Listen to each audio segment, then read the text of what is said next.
Okay, so I have painted the background and also the middle ground, the background trees and also the water. Now let's take a look. So this is what I have so far, roughly about 20 minutes into it. You can see that there are a lot of sparkles on water. Yeah, let's zoom in. See water. There are a lot of sparkles, there are a lot of white spots, they're shiny.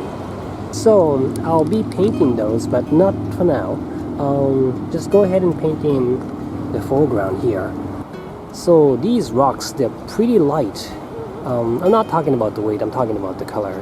But I'll paint them slightly darker than how I see them, and then I'll define the light and shadow further later. Okay, let's get to work.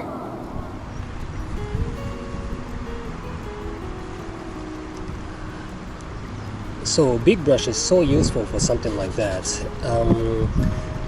To cover an area like this, it probably just gonna take like 1 minute. A painter like Bob Ross, he was such a fast painter. That's because he was using a brush much bigger than this. In the beginning, just use a big brush and just cover everything. Just don't worry so much about going over some of those areas. Just go ahead and cover and paint all these white areas.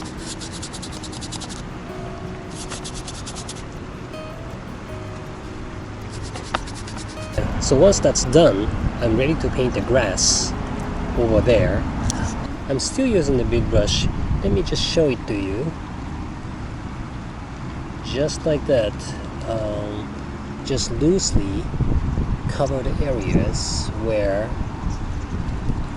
you see greens and browns. I mean, they're not really that dark. Just keep them light for now. I mean, they're kind of grayish because they're far away. Just go ahead and cover these areas loosely with big brush.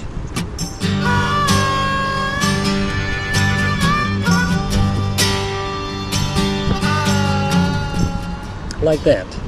I'll be fixing them later, but for now that's good.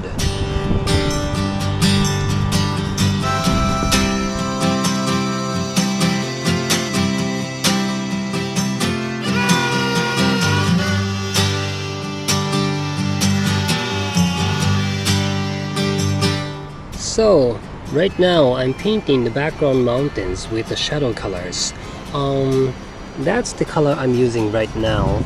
It's very gray, but it's slightly bluish, and I'm using that to mostly just cover the shadow areas of the background mountains, like that. Once again, I'm still really going loose. I'll be fixing these later with the light tones, but for now, shadow tones can be pretty loose. Just roughly indicate where those shadow tones can be. Just like that. You see how gray this is, as opposed to this is a little darker. This is how you can create the atmospheric perspective. Okay, so let's keep going with these shadow tones.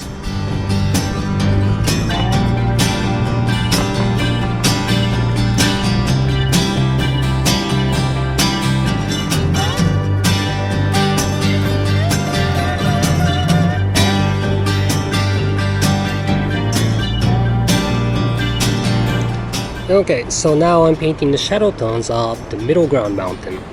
Now, that's the color I used for the background mountains, and that's the color I'm using for the middle ground mountains. And as you can see, these two colors, they are very different in value. This one is much darker. It's much darker. So I will still retain the blueness of the shadow tones, and then just paint these shadow areas loosely once again, and then just go darker.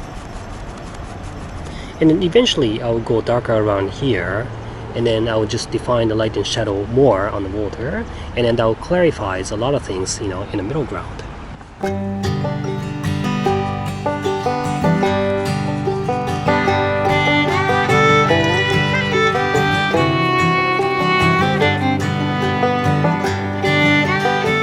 Okay, so now I'm painting the background mountains.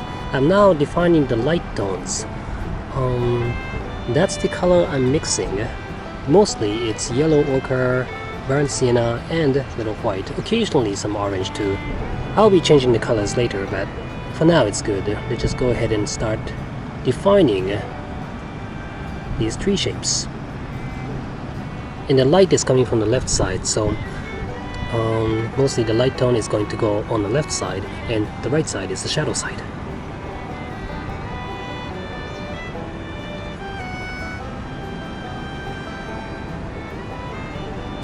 Like that. Now let's change the color. Let's just go a little green.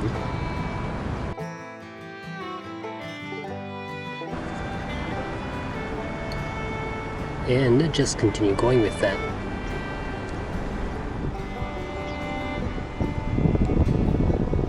Okay, so I'm now texturing the rocks in the foreground. Just try not to capture everything you see. I mean, just catch the characteristic of the rocky texture. Just like that. And then try not going too dark either. Once again, the shadow side is slightly bluish, so I'm actually mixing, ultramarine and burnt umber and white for these shadow tones. But you can occasionally change the tones, say you can once in a while go slightly more brown. By doing so, you can actually express a little more, colorfulness, like a uniqueness to your painting, instead of just painting all these shadow colors in the same color.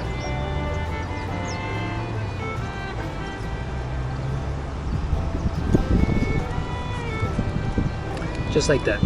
And after I finish these, I'll be painting the light tones of the rocks.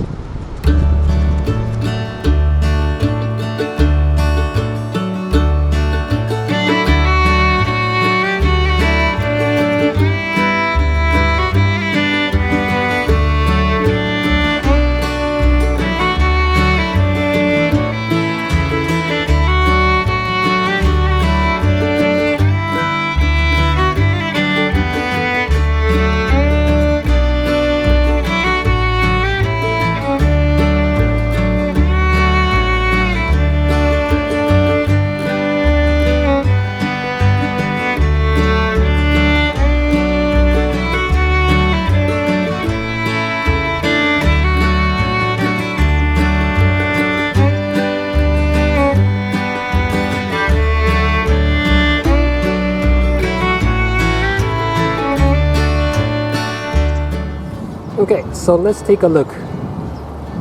Here's the painting, and then the landscape. You can see that there's a white building there, but I am not going to paint that.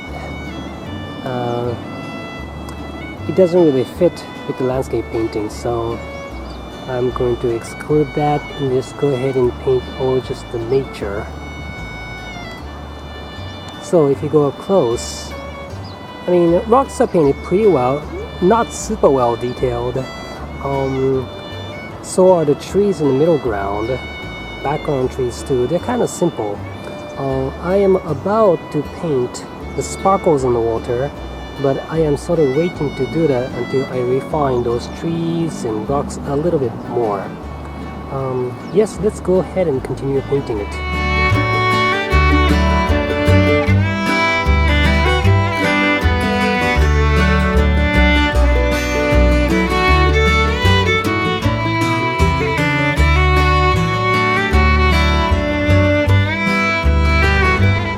Looks like the sun is coming down on me, so I'm just going to go ahead and start painting the sparkles. I'm using the corner of the flat brush.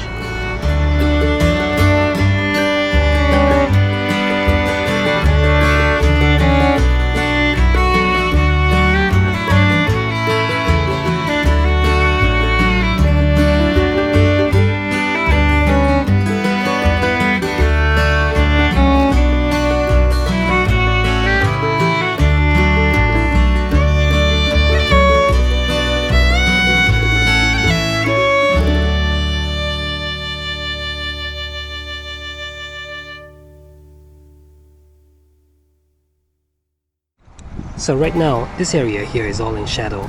You can see that up there. But in the morning, I saw a lot of highlights here. So I'm gonna pretend and then paint these highlights here like how it was in the morning.